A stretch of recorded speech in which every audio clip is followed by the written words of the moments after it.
You know, there's been worse reasons. Yeah. And because it was for the tag team titles as well. It was like basically a typical tag match. I don't think Road Dogg ever got the tagging.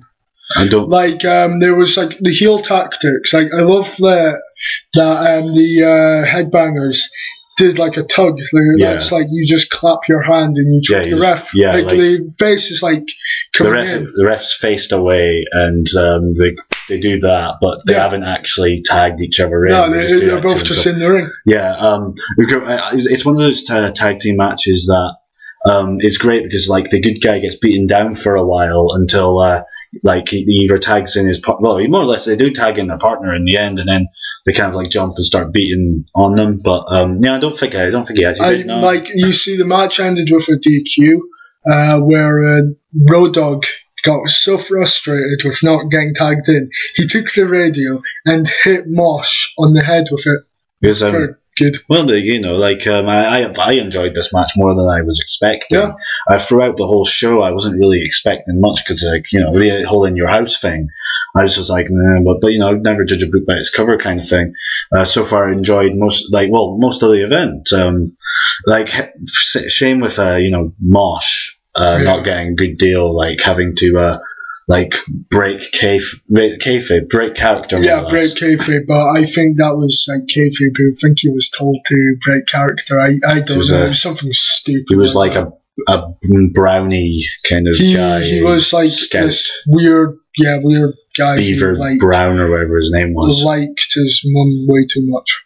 Ken Shamrock against Mankind in the ankle lock versus That's not really what it was called. But it wasn't really that much. But this match, I feel, kind of overstayed its welcome.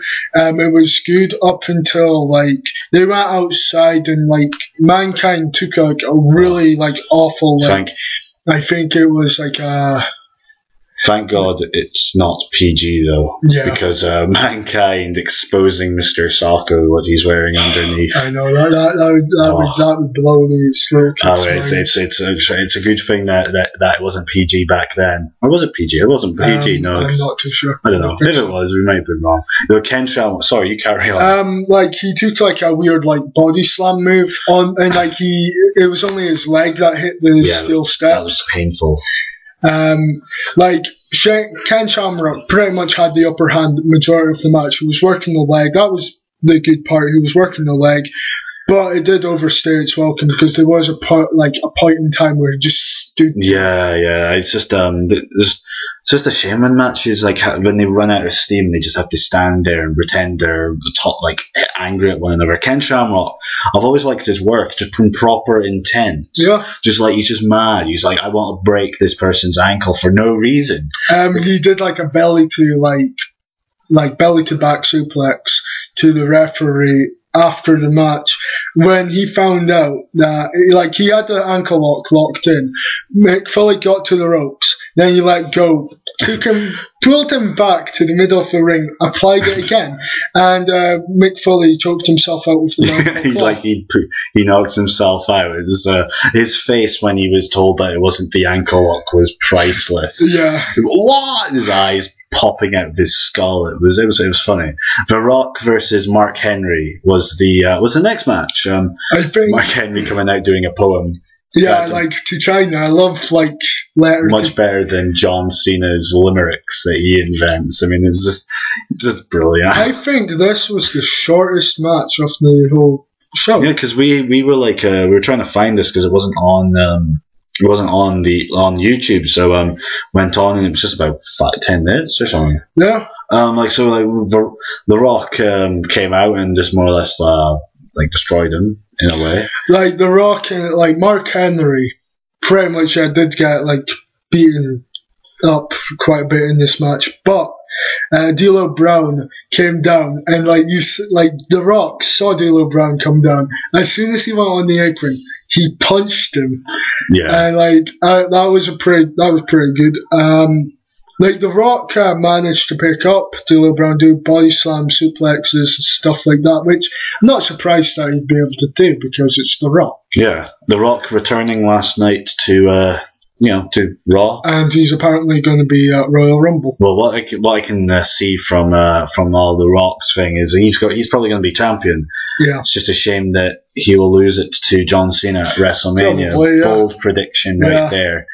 Because Rock beat John Cena last year. Well, this WrestleMania, I should say. Yeah. So John Cena has to win against The Rock. That's just the way it's going to be. I mean, if I'm wrong, I don't really care. It's not really going to do anything to me. But that's my bold prediction. The end of the match, I feel the match ended a bit abrupt. If that makes any sense. It's just he just basically did a splash. 1, 2, 3. Mark Henry, for a big guy, he's actually not too bad. He managed to jump quite a height for a guy of that size. And The Rock didn't seem like he was bothered about losing. Yeah. Honestly, that's a bit of a criticism, but. No, so that's no point in saying it. Oh yeah, when he at the end, the Rock's going up. He just basically stood there.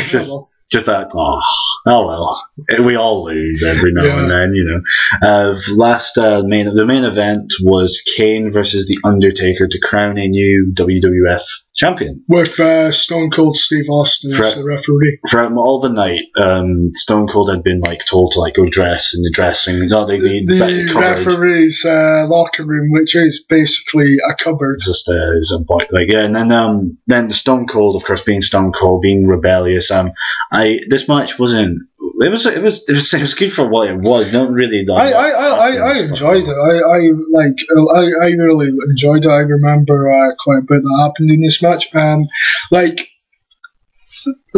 was I didn't like some of the fans' reactions.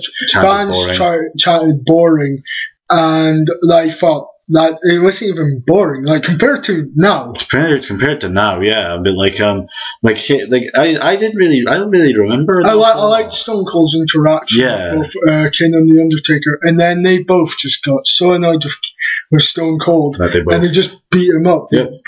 They knocked him down. It seemed like it was an accident at first, but then they just continued beating him up. Then Stone Cold got up and started just hitting them with steel chairs and stuff. Stone Cold, Kane, Paul Bearer, while Stone Cold was down, came down with a steel chair in hand. He was about he said that he was going to hit The Undertaker. Yeah. But he ended up betraying Kane. Yep. And then Undertaker ended up hitting Kane with the chair. He was pinning Kane, and then Stone Cold got up. He stunned Undertaker, hit him with the chair, counted his shoulder, both of their shoulders down for the 3. And then it was no contest. Yeah, it was basically Stone Cold sort of won. He was the guy who was kind of crowned the champion. But if he didn't count or raise the arm of one of them, The Undertaker or Kane, he would have been fired. And he did get fired. It was a good segment at the end where Stone Cold's looking for Vince McMahon, and he's saying, "All right, where are you, Vince?" And then Vince gets a jacket thrown at him. Yeah, Vince McMahon with Big Boss Man in a balaclava. Yeah, we didn't know it was him. He got fired. Yeah. Good thing about back then, though, compared to now, when you got fired, you didn't just come back the next day certain "you can't see me" boy. And Stone Cold was, I think, out of action for about a couple of months. I think it was until Survivor Series or the Raw before Survivor Series. He returned or something like that. Yeah. Well, so this got beaten by Mankind. This was actually surprisingly good. I mean, so far I've seen a couple of these in your house events, which I always thought were going to be pretty bad, but I've actually been relatively surprised with these events. I would recommend some of the matches, not the whole event though, personally, but some of the matches I would watch some of the matches again, like the Christian versus Taka. And the main event. Yeah, and the main event, if you're into that sort of thing. Yeah, I like some people would have hated it. Some people would have liked it, So, yeah. Well, we'll see you. Bye. Yeah, see you.